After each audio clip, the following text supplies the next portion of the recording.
بسم الله الرحمن الرحيم.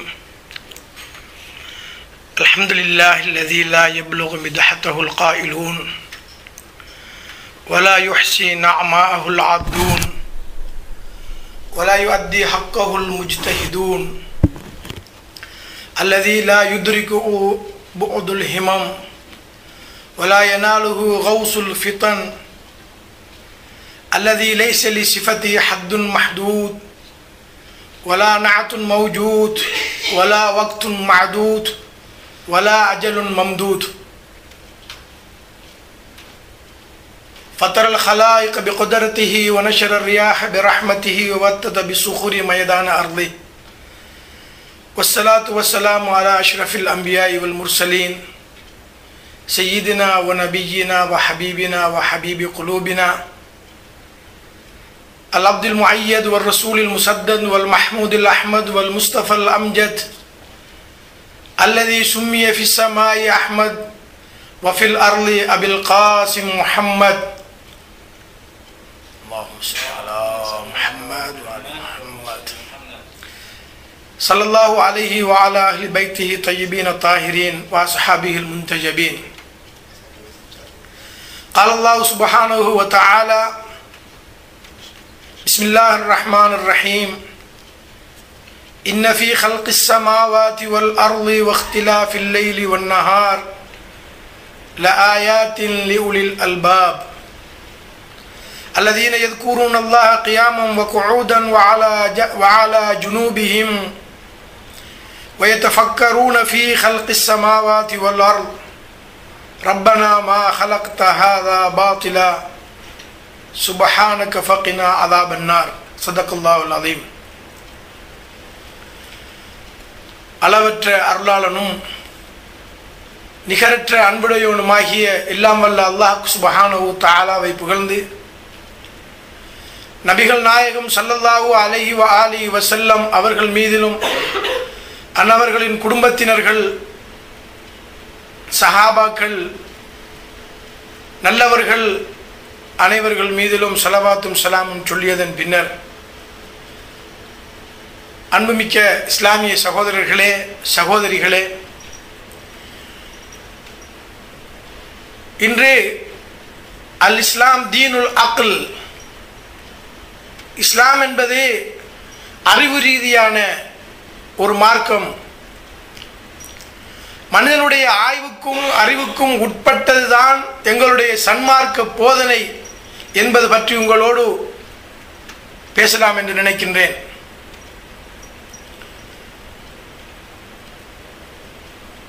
தீன், அதை கொண்டு வந்தவர்கள் உலக தூதர் நபிகள் நாயகம் ஸல்லல்லாஹு அலைஹி வஆலிஹி வஸல்லம் அவர்கள். இந்த மார்க்கம் உண்மையானது, ரசூலுல்லாஹ் கொண்டு வந்தது உண்மையானது என்பதை எதன் மூலமாக நாங்கள் உறுதிப்படுத்தலாம், நிரூபணம் செய்யலாம் என்றால் அது எங்களுடைய அறிவு ரீதியாகத்தான் நாங்கள் அதனை உறுதிப்படுத்த முடியும். ஏனென்றால் குர்ஆனை ஏற்றுக்கொள்ளாத ஒருவர், நபித்துவத்தினுடைய ரிசாலத்தை ஏற்றுக்கொள்ளாத ஒருவர், அவருக்கு குர்ஆனிலே இருந்து நாங்கள் நிச்சயமாக சொல்லுவோமாக இருந்தால், நான் குர்ஆனை ஏற்றுக்கொள்வதில்லை, நபியை ஏற்றுக்கொள்வதில்லை, அப்படி இருந்தும் நீங்கள் உங்களுடைய மார்க்கத்தை எவ்வாறு நீங்கள் உண்மையான மார்க்கம் என்று சொல்லுகின்றீர்கள் என்று சொன்னால், நாங்கள் அவருக்கு நிச்சயமாக மார்க்கம், எங்களுடைய தீன் அறிவு ரீதியானது, அக்ல் ரீதியானது, புத்திக்கு படக்கூடியது என்று நாங்கள் சொல்ல முடியும். இன்று அந்த நபிகள் நாயகம் ஸல்லல்லாஹு அலைஹி வஸல்லம் அவர்களை பார்க்கின்ற பொழுது, அவர் உம்மி நபி, எழுத வாசிக்க தெரியாதவர்கள் என்று நாங்கள் படித்திருக்கின்றோம். அவருடைய வாழ்க்கை, அவருடைய போக்கு, அவர் சொல்லுகின்ற விடயம், இவைகளை வைத்து நாங்கள் பார்க்கின்ற பொழுது அவர் உண்மை பேசுகின்றார், இரவு நேரத்திலே கண் விழித்து வணங்குகின்றார், யாரிடத்திலே எதையுமே எதிர்பார்க்கின்றார் இல்லை. அவர் கூறுகின்ற விடயங்களை பார்க்கின்ற பொழுது ரோம் தேசத்தை பற்றி பேசுகின்றார், வானத்தை பற்றி பேசுகின்றார், பூமியை பற்றி பேசுகின்றார். இவைகளை எல்லாம் நாங்கள் பார்க்கின்ற பொழுது எழுத வாசிக்க தெரியாத ஒரு மனிதரால் இவைகள் எல்லாம் இப்படியான விடயங்களை எல்லாம் எவ்வாறு சொல்ல முடியும் என்று நாங்கள் எங்களுடைய அக்கல் ரீதியாக சிந்தனை ரீதியாக பார்க்கின்ற பொழுது பல விடயங்கள் எங்களுக்கு தெளிவாக தெரிய வரும்.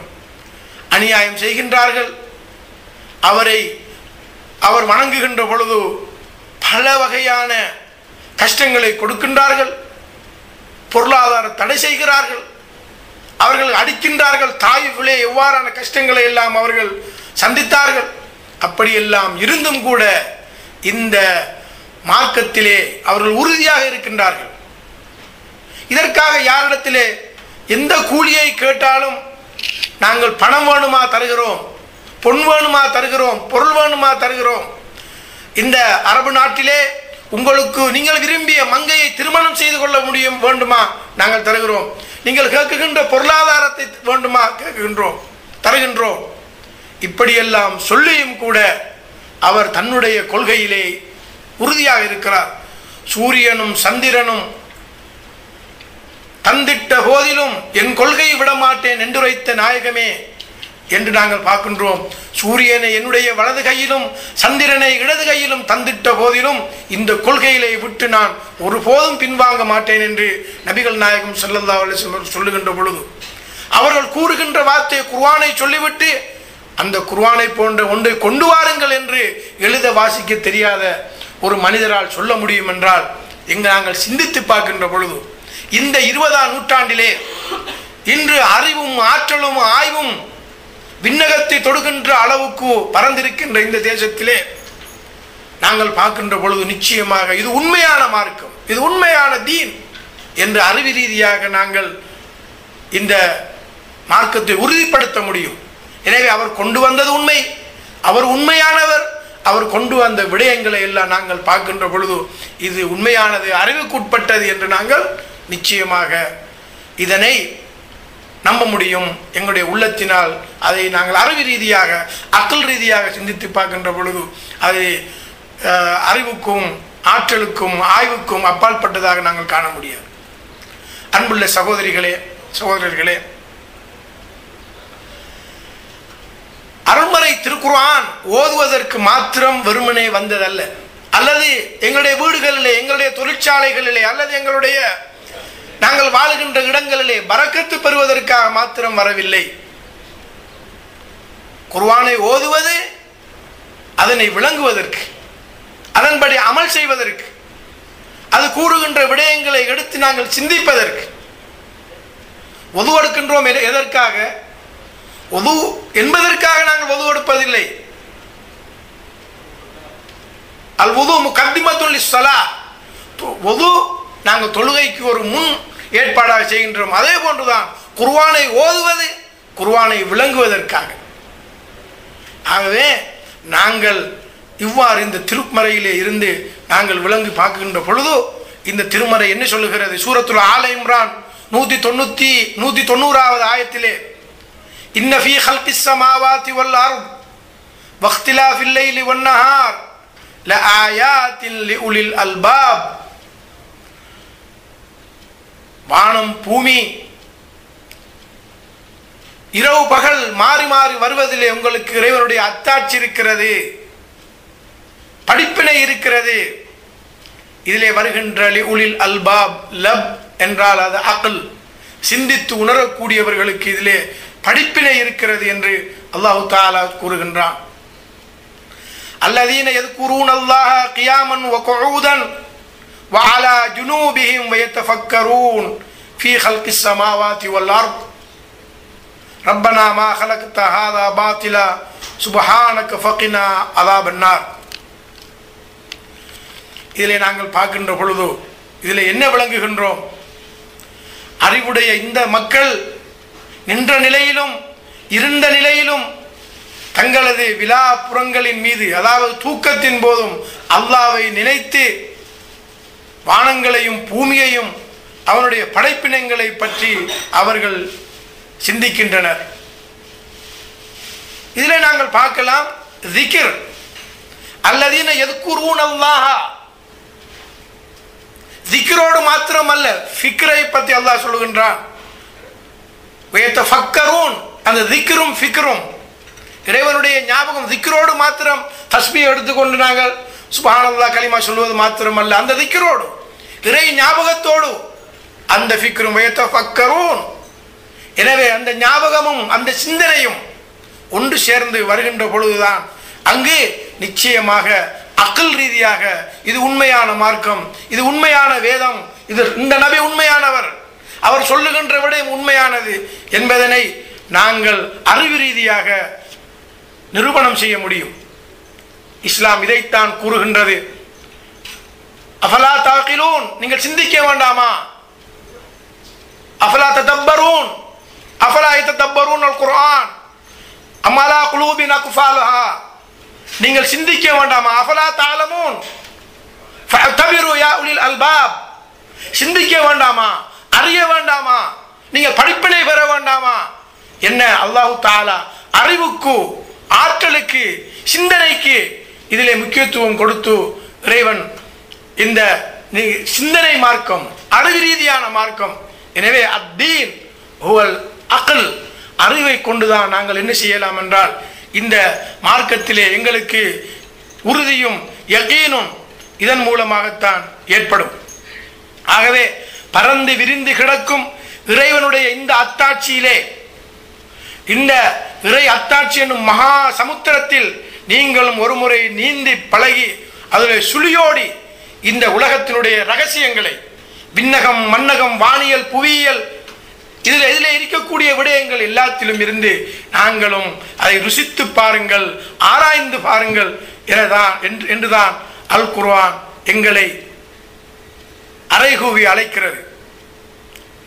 இன்று பாருங்கள், இறைவனுடைய ஒவ்வொரு விடயத்தை நாங்கள் எடுத்துக்கொண்டாலும் இந்த உலகத்தினுடைய படைப்பினங்கள், வானியலை பார்த்தால், புவியியலை பார்த்தால், உலகத்தில் இருக்கக்கூடிய மிருகங்களை பார்த்தால் எங்களுக்கு நிறைய படிப்பினைகள் இருக்கிறது, நிறைய அத்தாட்சிகள் இருக்கிறது.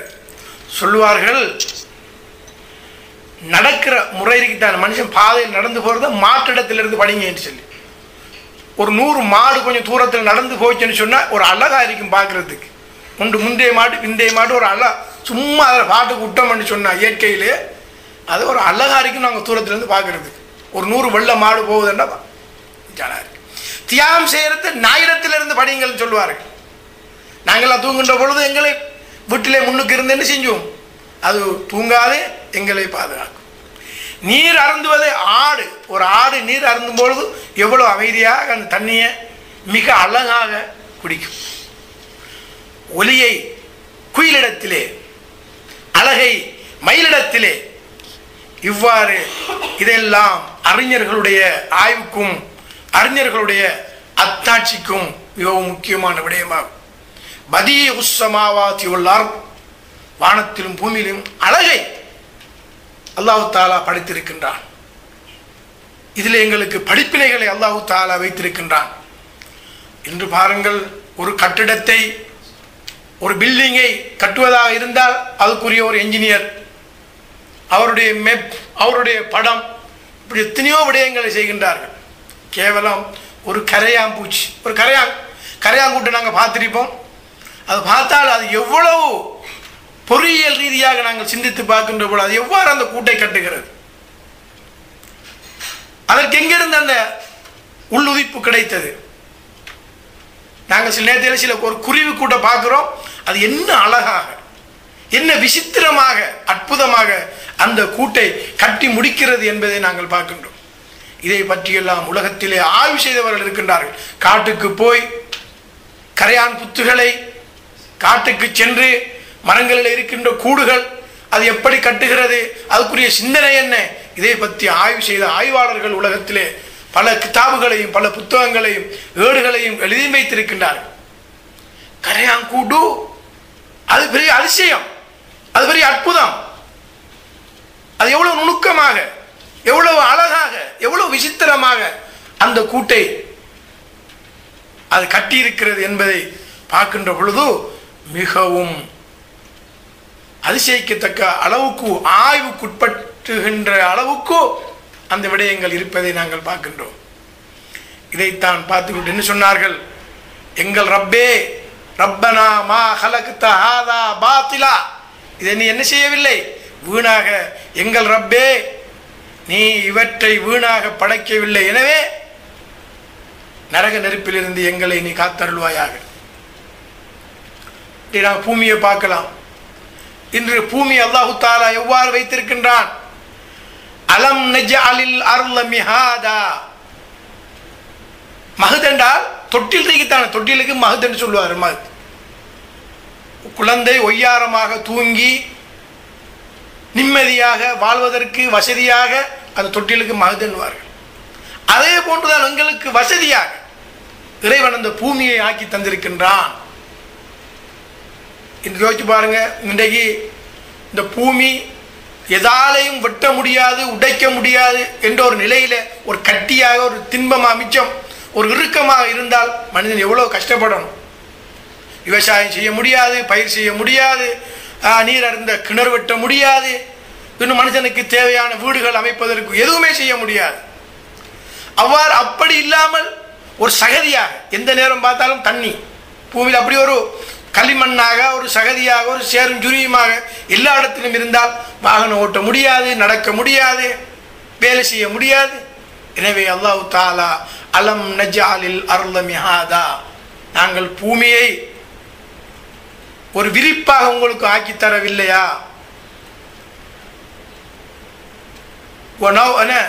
அதே போன்று வஜஅல்னா நௌமக்கும் சுபாதா,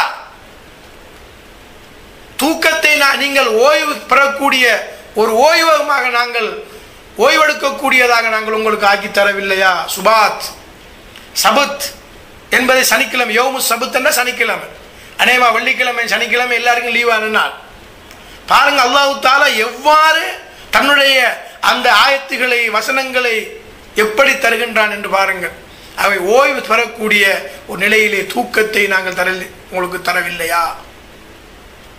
வஜஅல்னல் லைல லிபாஸா, எல்லோரும் தூங்குகின்ற பொழுது ஒரு லிபாஸாக, ஒரு உடையாக, உலகத்திலே ஒரு அமைதி. இருள் சூழ்ந்து கிடக்குகின்ற பொழுது, மாலையாகின்ற பொழுது மிருகங்களுக்கு யாரும் சொல்வதில்லை, மிருகங்கள் எல்லாம், பறவைகள் எல்லாம் பறந்தோடுகிறது. மிருகங்கள் தன்னுடைய இடங்களுக்கு வருகிறது. மனிதர்களும் என்ன செய்கிறார்கள் என்றால் தூங்குவதற்கு தயாராகின்றார்கள், உறங்குவதற்கு தயாராகின்றார்கள். எனவே இந்த இரவிலும், இந்த பகலிலும், இந்த பூமியிலும், தூக்கத்திலும் உங்களுக்கு அத்தாட்சி இருக்கிறது, படிப்பினை இருக்கிறது. இதைத்தான் ரப்பனா மா ஹலக்த ஹாதா பாத்திலா. இதனால் எங்களுக்கு என்ன ஏற்படுகிறது? எங்களுடைய சிந்தனையில தெளிவு ஏற்படுகிறது, எங்களுடைய விசுவாசத்திலே உறுதி ஏற்படுகிறது, எங்களுடைய ஈமானிலே கரைபடியாமல் நாங்கள் மீண்டும் மீண்டும் அவைகளை உறுதிப்படுத்துவதற்கு, அதனை புதுப்பித்துக் கொள்வதற்கு எங்களுக்கு மிகவும் நன்மையானதாகவும் பயன்பாடு உள்ளதாகவும் இருக்கிறது. ஒரு சம்பவத்தை நாங்கள் பார்க்கலாம். ஒரு மனிதர், இமாம் ஜாஃபர் சாதிக் அவர்களுடைய அதாவது மாணவர்களிலே ஒருவர், சிஷியர்களிலே ஒருவர். அவர் என்ன செய்கிறார் என்றால், அவருக்கு அறிவை பற்றி, அக்லை பற்றி சொல்ல வேண்டும். ஒரு பெரிய ஒரு அவையிலே, ஒரு பெரிய ஒரு ஸ்பீச், இதே போன்ற ஒரு பெரிய ஒரு அவையிலே நிறைய மனுஷர்கள் உட்கார்ந்து கொண்டிருந்தார். அப்போ அவருடைய அந்த பேச்சு பயானெல்லாம் முடிஞ்சதுக்கு பிறகு கேள்வி கேட்கிறது. அப்போ ஒவ்வொரு ஆக்கள் எழுப்பி ஒரு கேள்வியை கேட்குறாங்க. இவர் எழுப்பி கேட்டார், உங்களுக்கு கண்ணிரிக்கான்னு கேட்காரு. அப்போ பெரிய ஒரு ஒரு அறிஞர்கிட்ட, ஒரு ஆலிமுக்கிட்ட சபையிலேருந்து கண்ணிரிக்கான்னு கேட்டால் அவர் என்ன சொல்லுவார்? என்ன உண்ட கேள்வி? ஆனால் இந்த கேள்வி இப்படித்தான் இருக்கும். அது நீங்கள் பதில் சொன்னால் தான் நான் என்ன செய்வேன்? தொடர்ந்து கேள்வி. கண்ணிரிக்கா? சரி கேளு, நான் பதில் சொல்கிறேன். கண்ணிரிக்கா? ஓம். என்ன செய்யுங்க? கண்ணால் பார்ப்பேன். காதிரிக்கா? ஓம். என்ன செய்வீர்கள்? கேட்பேன். மூக்கிரிக்கா? நுகர்வேன். தோலிரிக்கா? உணர்வேன். இப்படி ஒவ்வொன்றா சொல்லிட்டு வந்து கடைசியில் கேட்டார், உங்களுக்கு அக்கல் இருக்கான்னு கேட்டார். புத்திரிக்கான்னு. புத்தியால் என்ன செய்வீங்க? எங்களுடைய உறுப்புகள், எங்களுடைய புலன்கள் விடுகின்ற தவறை, பிழையை அது திருத்தும். அதுதான் அக்கள் என்று அவர் சொன்னார். அக்களுடைய தன்மை அதுதான். இப்போ ஒரு ஃபேன் இருக்குது, ஃபேனுக்கு மூணு சுவை இருக்கிறது, 3 வகையான அந்த அந்த தகடு இருக்குது. அந்த ஃபேனை நாங்கள் அந்த முழு ஃபுல்லாக நாங்கள் அந்த ஃபேனை போட்டோம்னு சொன்னால் அந்த காத்தாடி என்ன செய்யும், தூரத்தில் இருந்து பார்க்கின்ற பொழுது ஒரு பெரிய ஒரு தகடுன்னு சுத்திரமாய் தான் இருக்கும். ஆனால் அதை நிப்பாடி பார்த்தால் என்ன செய்யும், 3 தகடு வெட்டப்பட்ட 3 தகடு துண்டிருப்பதை நாங்கள் பார்க்குறோம். ஏன்னா பார்ப்பதுக்கு அப்படி இருக்கும், சிந்தித்தால் அதனுடைய உண்மையை நாங்கள் என்ன செய்யலாம், அதை நாங்கள் புரிந்து கொள்ளலாம். இப்படியாக இமாம் ஜாஃபர் சாதிக் அவர்களுடைய மாணவர் அவரிடத்திலே கேட்டுவிட்டு கடைசியில் அவர் சொன்னார், இதுதான் இமாமத்துவம். நாங்கள் விடுகின்ற தவறை, நாங்கள் விடுகின்ற பிழையை அது சுட்டிக்காட்டி நேரான பாதையை கொண்டு வருவதற்கு அது இந்த இமாமத்து உதவுகின்றது என்ற கருத்தை அவர் அதன் மூலமாக அவர்களுக்கு சொன்னார்கள். அன்புள்ள சகோதரர்களே, இன்றைக்கு நாங்கள் பார்க்கலாம், இறைவனுடைய படைப்பு சாதாரணமாக ஒரு இலை எடுத்து நாங்கள் பார்ப்போம் என்று சொன்ன ஒரு இலை, இந்த மரத்தில் இருக்கிற ஒரு இலை, அந்த இலையில் எத்தனை வகையான அந்த அரும்புகள். இதே ஒரு மனிதனுக்கு ஒரு அறிவு ரீதியாக சிந்திக்கின்ற பொழுது அந்த அரும்புகள் தண்ணியை கொண்டு வரதுக்கு, கொண்டு போகிறதுக்கு, உணவை கொண்டு வரதுக்கு, கொண்டு வருவதற்கு, அதே ஒன்றே ஒரு மனிதனுக்கு இறைவனை பற்றியும் அறிவு ரீதியாக சிந்திப்பதற்கும் போதுமானதாக.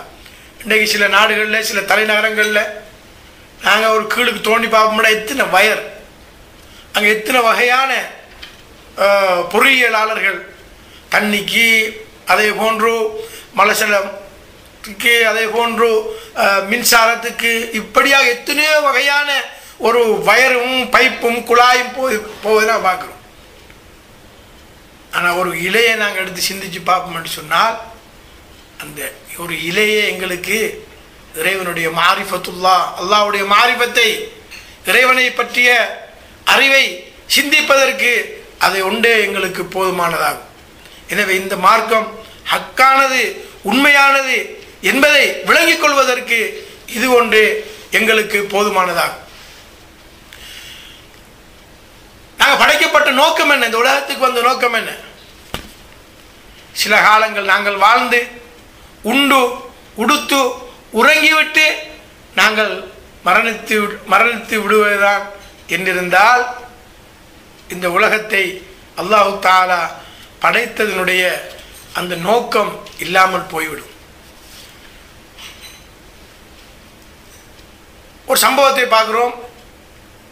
ஒரு முக்கியமான ஒரு பெரிய ஒரு அறிஞர், ஒரு முல்ஹித், அவர் எந்த விதமான ஒரு இறைவனையும் கடவுளையும் யாரையும் ஏற்றுக்கொள்வதில்லை. எதை சொன்னாலும் அதெல்லாம் இயற்கை, அதெல்லாம் நேச்சுரல், நம்புறதில்லை, நாஸ்திகர். அப்போ இவரோடு ஒரு பாலைவனத்திலே போய் கொண்டிருக்கின்ற பொழுது, அப்போ உலகம் எல்லாம் எப்படி படைக்கப்பட்டது? அது இயற்கையிலே உருவாக்கப்பட்டது தான். இந்த குர்ஆன், ஹதீஸ், அது இது என்று சொல்கிறாங்க, இதெல்லாம் சும்மா இவங்க கற்பனை என்று சொல்லக்கூடிய ஒரு கம்யூனிஸ்ட் அல்லது ஒரு நாஸ்தியன்.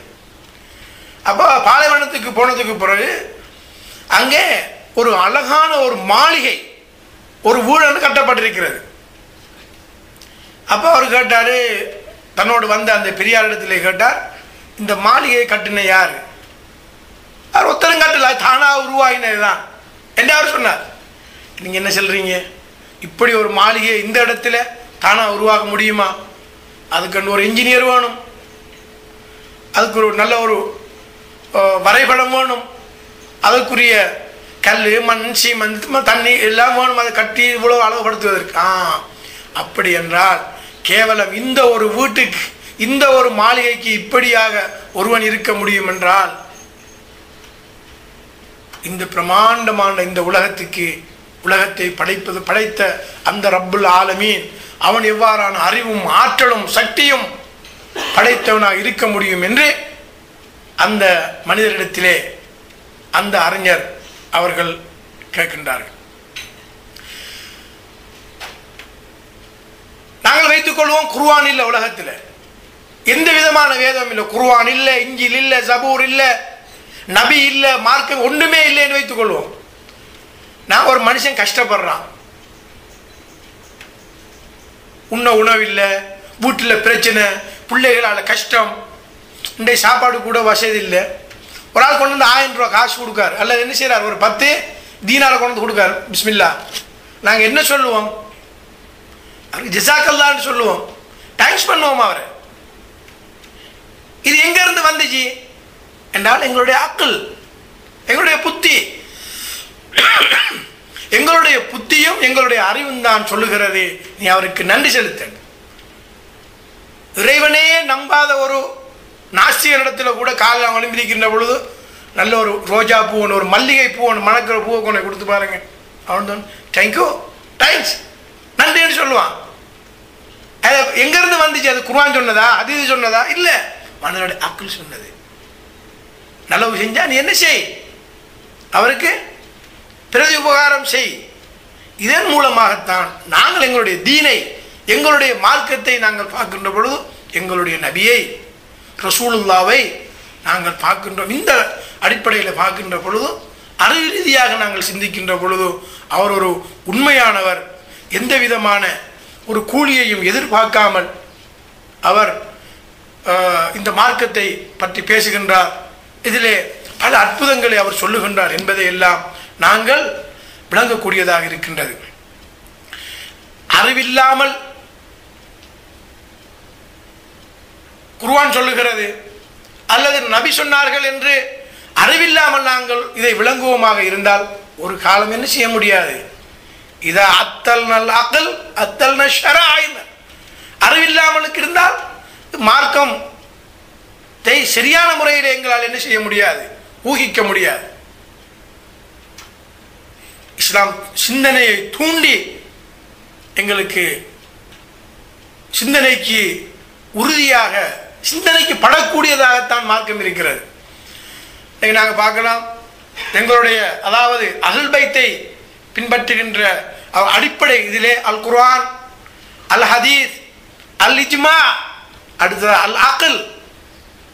சுன்னத்துல் ஜமாஅத்திலே பார்க்கலாம் குர்ஆன், அல் ஹதீஸ், அல் இஜ்மா, அல் கியாஸ், 4 விடயத்தை வைத்திருக்கின்றார்கள். ஆனால் அஹ்ல் பைத் இடத்திலே கியாஸ் இல்லை, அங்கே அக்லை வைத்திருக்கின்றார்கள். இமாம் ஜாஃபர் சாதிக் அவர்களுடைய மாணவர்கள் தான் இந்த இமாம் ஷாஃபி, ஹனஃபி, ஹம்பலி, மாலிக் போன்றவர்கள் எல்லாம். அவர்கள் இந்த இமாம் ஜாஃபர் சாதிக் அவர்களுடைய அந்த அவையிலே படித்தவர்கள், அவருடைய மாணவர்களிடத்திலே படித்தவர்கள் அல்லது அவர்களிடத்திலே படித்தவர்கள். இமாமுல் ஆலம் சொல்லக்கூடிய இமாம் அபூ ஹனீஃபா 2 வருடங்கள் இமாம் ஜாஃபர் சாதிக் அவரிடத்திலே படித்திருக்கின்றார்கள், கல்வி கற்றிருக்கின்றார்கள். ஆனால் அவர்கள் கூடுதலாக கல்வி கற்று கியாஸ் அடிப்படையிலே தான், அறிவு அடிப்படை கியாஸ் அடிப்படையிலே தான் அவர் அடிக்கடி ஃபத்வா கொடுப்பார். இதே இமாம் ஜாஃபர் சாதிக் அவர்களுக்கு தெரிய வந்துச்சு, நிறைய இவர் ஃபத்வா கொடுக்காரு, ஃபத்வாவில் நிறைய சில பிரச்சனைகள் இருக்கு. அவர் பார்க்கறது எல்லாம் கியாஸ் தான், கியாஸ் பண்ணித்தான் என்ன செய்வார் பார்ப்பார். ஒரு நாள் இப்படி வகுப்பு நடந்து கொண்டிருக்கின்ற பொழுது மாணவர்கள் உட்கார்ந்து கொண்டிருக்கின்றார்கள். அதில் இமாம் அபூ ஹனீஃபா என்ன செய்கிறார், இருக்கிறார். அபூ ஹனீஃபா, நீங்கள் ஃபத்வா கொடுக்குறீங்க நிறைய இடங்களுக்கு, ஆனால் கொஞ்சம் யோசிச்சு என்ன செய்யுங்க கொடுக்குறீங்கன்னு ஒரு சில கேள்வியில் கேட்குறாங்க. என்ன கேட்குறாங்க,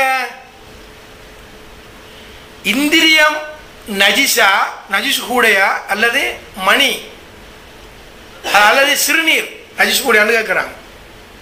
அவர் சொல்கிறாரு, சிறுநீர் தான் நஜிஸ் கூட.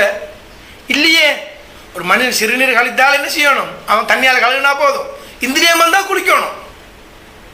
ஆனால் குளிக்கிறது நஜிஸ் கூடையா, கழுகுறது நஜிஸ் கூடையா? குளிக்கிறதா நஜிஸ் கூட. எனவே கியாஸ் படி பார்த்தால் என்ன செய்யணும், இந்திரியத்தை தான் நஜிஸ் கூடைன்னு சொல்லணும். எனவே கியாஸ் பண்ணாதீங்க. தொழுக பெருசா நோம்பு பெருசா? தொழுக தானே பெருசு. பெண்கள் மாதவிட ஹைலா இருக்கிற நேரத்தில் தொழுகை என்ன செய்ய தேவையில்லை, கலா இருக்க தேவையில்லை. நோன்பை கலா இருக்கணும். நோன்பு பெருசா தொழுக பெருசான்னு கேட்குறாங்க. அவர் சொல்றாரு, தொழுகை தான் பெருசு. இல்லையே, கலா இருக்கிறதா, நோன்பு தானே பெருசா ஆகணும். எனவே கியாஸ் பண்ணாதீங்க, எல்லாத்துலையும் கியாஸ் பண்ண முடியாது. கொலை பெருசா விபச்சாரம் பெருசா? அவர் சொல்ல கொலை தான் பெருசு. இல்லையே, கொலைக்கு 2 ஷாஹித், விபச்சாரத்துக்கு 4 ஷாஹித். கியாஸ் பண்ணாதீங்க. எனவே இப்படி சொல்லிவிட்டு சொன்னார்கள், லவ்ல சனத்தான் லஹலக்கன் நுஅமான், இந்த 2 வருடமும் இமாம் ஜாஃபர் சாதிக் இடத்திலே நான் கல்வி கற்றிருக்காவிட்டால் நான் அழிந்திருப்பேன் என்று சொன்ன விடயத்தை நாங்கள் ஏடுகளிலே, வரலாற்று கிதாபுகளிலே, அல் ஃபிக்ஹ் வல் மதாஹிப் அல் அர்பா என்ற இந்த கிதாப் போன்ற மார்க்க சட்ட ஏடுகளிலே நாங்கள் காணக்கூடியதாக இருக்கிறது. எனவே அக்கல் ரீதியாக சில விடயங்கள் எங்களுக்கு படாமலுக்கு இருக்கும், விளங்காமலுக்கு இருக்கும். ஆனால் ஷரா ரீதியாக நாங்கள் உறுதிப்படுத்தியிருக்கின்றோம். அக்கல் ரீதியாக மார்க்கம் உண்மை, ஹதீஸ் உண்மை, குர்ஆன் உண்மை, ரிசாலத்து உண்மை, நபித்துவம் உறுதி என்று நாங்கள் உறுதிப்படுத்தியதற்கு பிறகு நாங்கள் அங்கே சிந்திப்பதற்கு இடமில்லை. அது சொல்லுவார்கள் தஅப்புதி தவஸ்ஸுல் என்று சொல்லுவார்கள். சில காரணங்கள் எங்களுக்கு தெரியும். உது எடுக்கிறதால என்ன செய்யுது, சில நேரங்களில் எங்களுக்கு உது எடுக்கிறதால 5 நேரம் உது எடுக்கிறதால எங்களுக்கு கையெல்லாம் சுத்தமாக எங்களுக்கு தெரியும். சில விடயங்கள் இருக்கிறது, அதை நோன்பு பிடிக்கிறோம், ஏழைகளுடைய பசி பட்டணி உணர முடியும் என்று விளங்குறோம். ஹஜ்ஜிக்கு போகிறோம், ஹஜ்ஜருல் அஸ்வதுக்கெல்லாம் முத்தம் விடுறோம். அதால் என்ன, அது தஅப்புதி, ரசூலுல்லாஹ் செய்தார்கள், செய்கிறோம். அது காரணம் இருக்கும். சில நேரம் எங்களுக்கு என்ன செய்ய முடியாமல் இருக்கும், விளங்காமல் இருக்கும். எங்களுக்கு அக்கல் ரீதியாக நாங்கள் ஒரு விடயத்தை நாங்கள் உறுதிப்படுத்தி விட்டோம் என்று சொன்னால் அந்த ஷரஅ ரீதியான விடயத்தை பற்றி நாங்கள் சிந்திப்பதற்கு இடம்பாடு கிடையாது. இன்றைக்கு எங்களுடைய மார்க்க விடயங்களை அறிவு ரீதியாக நாங்கள் இன்றைய காலகட்டத்திலே அறிவும் ஆற்றலும் விஞ்ஞானமும் பெருகியிருக்கின்ற இந்த காலகட்டத்திலே எங்களுடைய சன்மார்க்கத்தை அறிவு ரீதியாகவும் நாங்கள் என்ன செய்ய வேண்டியிருக்கிறது, நிரூபிக்க வேண்டியிருக்கிறது. சில காலத்துக்கு முன்னால ஒரு அறிஞர், ஒரு இஸ்லாமிய அறிஞர், இந்தியாவில் இருந்த ஒரு டாக்டர், ஒரு வைத்தியர், ஃப்ளைட்டில் 2 பேரும் சந்திக்கிறாங்க. அவர் லிபியாவுக்கு போகிறாரு, இவர் என்ன செய்கிறார், அந்த ஃப்ளைட்டில் 2 பேரும் ஏறிட்டாங்க. ஏறிட்டு போகல, 2 பேரும் பக்கத்து சீட்டில் அந்த ஃப்ளைட்டில் உட்காந்துட்டாங்க. இங்கே ஒரு மார்க் அறிஞர், ஒரு டாக்டர். இவர் கேட்கார், இவர் முஸ்லீம் அல்ல, அந்த டாக்டர் முஸ்லீம் இல்லை, நீங்கள் ஏன் இந்த ஆடு மாடுகளை அறுக்கிற, ஏன் தக்பீர் பண்ணுறேன்னு கேட்டார். நீங்கள் ஏன் தக்பீர் பண்ணுறீங்கன்னு சொல்லி ஒரு கேள்வி என்ன செஞ்சார், இவரிடத்துல போட்டார். இறைவன் சொன்னா மார்க்கம் சொல்லுதுன்றா அவன் ஏற்றுக்கொள்வானா? அவரு இஸ்லாத்தை நம்பர் இல்லை. அப்போ அவருக்கு அறிவு ரீதியாக தான் என்ன செய்யணும், பதில் கொடுக்கணும். அவர் என்ன சொன்னார், மிருகத்திலே டாக்டர், மிருகத்தில் 2 வகையான ரத்தம் இருக்குது. ஒன்று சுத்தமான ரத்தம் இருக்குது, மனிதனுக்கு தீங்கு விளைவிக்கக்கூடிய ரத்தம் இருக்குது. நாங்கள் ஒரு மிருகத்தை அறுக்கின்ற பொழுது, அறுப்பதற்கும் இஸ்லாம் எவ்வளோ ஒரு ரஹமத்தை, எவ்வளோ ஒரு இரக்கத்தை சொல்லுது. கத்தியை நல்லா தீட்டணும், நல்லா கூராயிருக்கணும். கத்தியை தீட்டுகின்ற பொழுது மிருகம் பார்க்கக்கூடாது, விரைவாக அறுக்கணும், ஏனைய மிருகங்கள் காணக்கூடாது. இப்படி நிறைய சட்டம் இருக்கிறது, அது வேற விஷயம். எனவே நாங்கள் அறுக்கின்ற பொழுது, அதை திபஹ் பண்ணுகின்ற பொழுது அந்த மனிதனுக்கு தீங்கு விளைவிக்கக்கூடிய இரத்தம் எல்லாம் வெளியாகி வந்து விடுகிறது. அது அப்படியே ஹல்கானதுக்கு பிறகு உயிரற்று அப்படியே உயிரெல்லாம் போனதற்கு பிறகு அதை தலைகீழாக கட்டுகின்ற பொழுது, அதை தலைகீழாக தூக்கி மிருகத்தை தலைகீழாக நாங்கள் கட்டுவது அது சுன்னத். இன்னும் கெடுதியான இரத்தம் இருந்தால் அது என்ன செய்கின்ற, அந்த இரத்தம் அப்படியே வெளியாகி மனிதனுக்கு தீங்கில்லாத ஒரு நிலை ஒன்று ஏற்படுகிறது என்று விளக்கத்தை கொடுத்தார். எடுத்த எடுப்பில் ஒரு மிருகத்தை நாங்கள் அடித்து அல்லது கதவுக்குள்ளே போட்டு அதை அமர்த்தி அல்லது தண்ணிக்குள்ளே போட்டு அதை சாகடித்து இப்படி செய்கின்ற பொழுது அந்த இரத்தம் எல்லாம் அதுக்குள்ளே அப்படியே இருக்கு என்று அவர் விளக்கத்தை கொடுக்கின்றார். இதுதான் எங்களுடைய ஷராய், எங்களுடைய ஷரியத்தை, சட்ட விடயங்களை அக்கல் ரீதியாக நாங்கள் உறுதிப்படுத்த முடியும். இன்றைய இளம் சமுதாயம் இப்படியான விடயங்களை,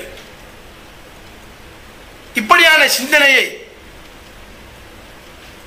ஏற்கக்கூடியவர்களாகவும் நம்பக்கூடியவர்களாகவும் தான் இருக்கின்றார்கள். இன்று பாருங்கள், மலைகள் பூமி, வானம், இவைகளை பற்றியெல்லாம் அல்லாஹ் தஆலா சிந்திக்க வேண்டாமா, யோசிக்க வேண்டாமா, படிப்பினை பெற வேண்டாமா என்று எல்லாம் சொல்வதனுடைய நோக்கம் என்ன என்றால், அதன் மூலமாக நீங்கள் அதிலே படிப்பினை பெற்று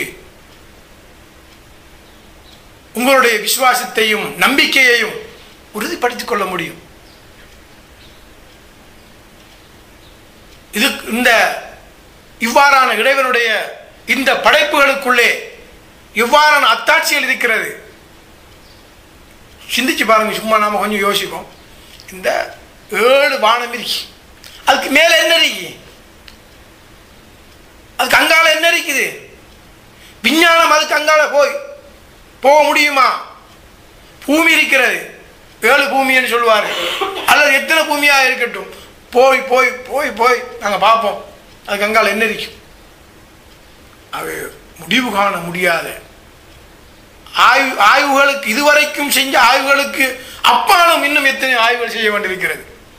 இன்றைக்கு சில மனுஷங்க சுழியோடி கடலுக்கு அடியில் போய் ஆய்வு செய்யக்கூடியவர்கள் இருக்கிறார்கள்.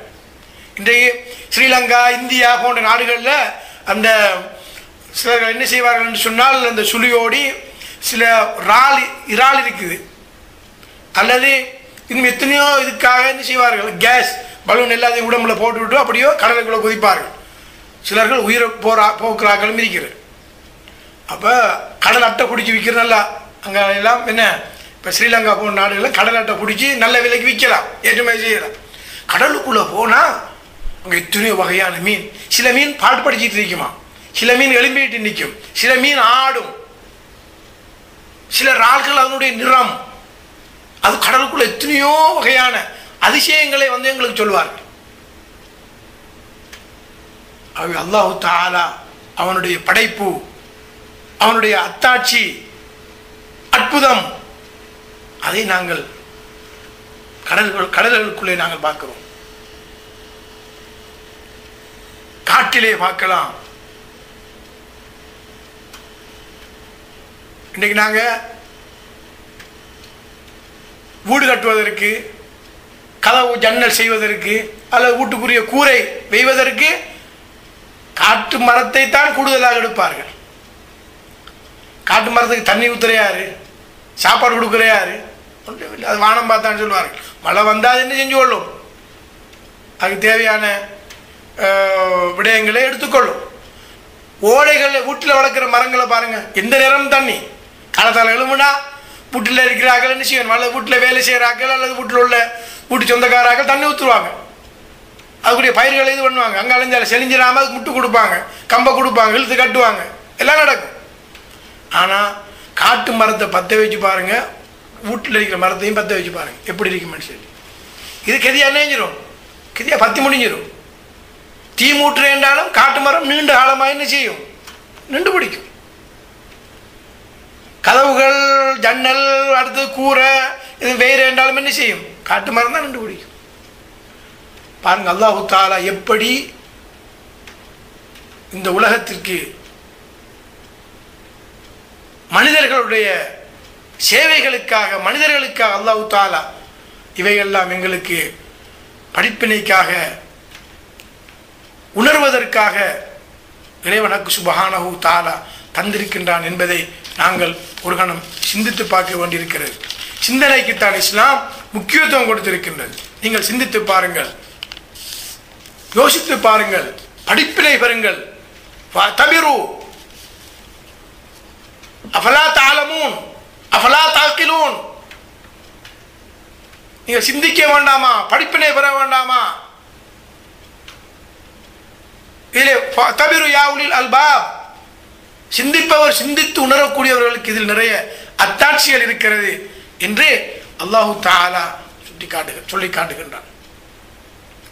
எனவே இந்த அறிவும், இந்த ஆற்றலும், இந்த குர்ஆனுடைய இந்த விளக்கமும் யாரிடத்திலே இருக்கிறது என்றால், நபிகள் நாயகம் ஸல்லல்லாஹு அலைஹி வஸல்லம் அவருடைய குடும்பம் அஹ்ல் பைத்தினிடத்திலே இருக்கிறது. அவர்களிடத்திலே தான் இந்த விடயங்கள் நிறைந்து காணப்படுகிறது. ஒவ்வொரு இமாம்களுடைய வாழ்க்கையை நாங்கள் பார்க்கின்ற, சரிதையை பார்க்கின்ற பொழுது அவர்களுடைய வாழ்க்கை குர்ஆனாக இருக்கிறது. சூரத்துல் யாசின் என்ற அதிலே தஃப்சீரிலே எழுதப்படுகிறது. எவ்வாறென்றால், குர்ஆனை அல்லாஹு தஆலா அவ்வாறே அனைத்து குர்ஆனையும் பிஸ்மில்லாஹிர் ரஹ்மான் சூரத்துல் ஃபாத்தியாவிலே வைத்தான். சூரத்துல் ஃபாத்தியாவினுடைய அத்தனை மானிகளையும் கருத்துகளையும் பிஸ்மில்லாஹிர் ரஹ்மானிர் ரஹீம் அதிலே வைத்தான். பிஸ்மில்லாஹிர் ரஹ்மானுடைய கருத்தை பேயிலே வைத்தான். பேயினுடைய கருத்தை பேக்கு கீழே இருக்கின்ற அந்த நொக்தாவிலே வைத்தான். ஹஸரத் அலி அலைஹிஸ்ஸலாம், இமாம் அலி இப்னு அபி தாலிப் சொல்லுகின்றார்கள், அந்த நொக்தத்துன் தஹ்தல் பா, அந்த பேக்கு கீழே இருக்கிற நொக்தா தான் நான் என்று ஹஸரத் அலி அவர்கள் சொல்லுகின்றார். ரசூலுல்லாஹ்வோடு காலமெல்லாம் இருப்பது, ரசூலுல்லாஹ்வோடு இணைந்திருப்பது. குர்ஆனுடைய சொல்லுவார்கள், இன்ன ஹாஹுனா இல்மன் ஜம்மா, இங்கேதான் அறிவு நிறைந்திருக்கிறது என்று சொன்னார்கள். குர்ஆனை பற்றி அறிவு, குர்ஆனை முழுக்க அதனுடைய இரவில் இறங்கியதா, பகலில் இறங்கியதா, எப்போது இறங்கியது, யாரின் மீது இறங்கியது என்பதை எல்லாம் என்னால் சொல்ல முடியும் என்று சொல்லுகின்றார்கள். ஆகவே அறிவு ரீதியாக நாங்கள் சிந்தித்து பார்க்கின்ற பொழுது நிறைய படிப்பினைகளும் நிறைய அத்தாட்சிகளும் இந்த மார்க்கத்திலே, இந்த விடயத்திலே நாங்கள் காணக்கூடியதாக இருந்து கொண்டிருக்கின்றது. இதிலே இவ்வாறு படிப்பினை பெற்றதற்கு பிறகு இஸ்லாம் எங்களுக்கு பொறுப்புகளையும் சுமைகளையும் கடமைகளையும் எங்களுக்கு தருகின்றது. இறைவனுக்கு முன்னால் நாங்கள் பொறுப்புதாரிகள். என்னென்ன பணிகளுக்காக நாங்கள் இருக்கின்றோமோ, என்னென்ன வேலைகளுக்காக நாங்கள் இந்த உலகத்திலே இறைவனுடைய கடமைகளை செய்வதற்கு இருக்கின்றோமோ, அனைத்திலும் நாங்கள் மசூலிங்களாக, பொறுப்புதாரிகளாக நாங்கள் இருக்கின்றோம்.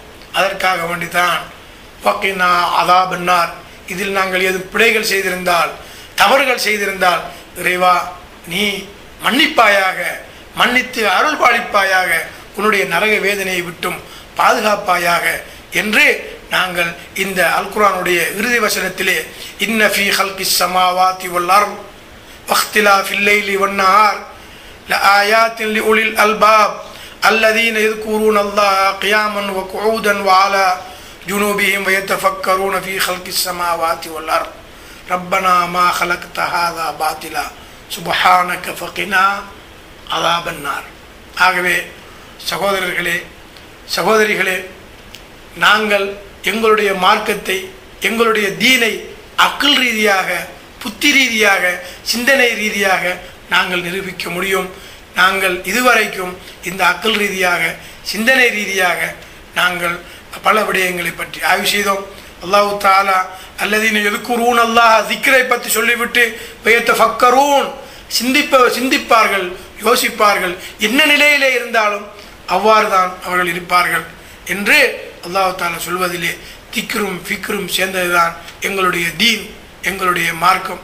ஆகவே நாங்கள் வெறுமனே குர்ஆன் ஓதுவதோடு மாத்திரம் இல்லாமல் இறைவனுடைய அத்தாட்சிகள், அது சம்பந்தமான விடயங்களையும் நாங்கள் பார்த்து படித்து படிப்பினை பெற வேண்டியிருக்கிறது.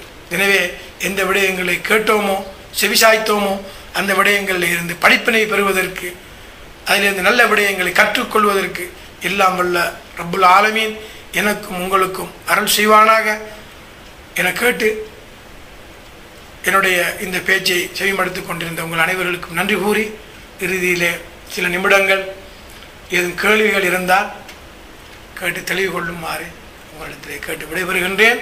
வாஹிரு தவானா அனில் அல்ஹம்துலில்லாஹி ரப்பில் ஆலமீன். வஸ்ஸலாமு அலைக்கும் வரஹ்மத்துல்லாஹி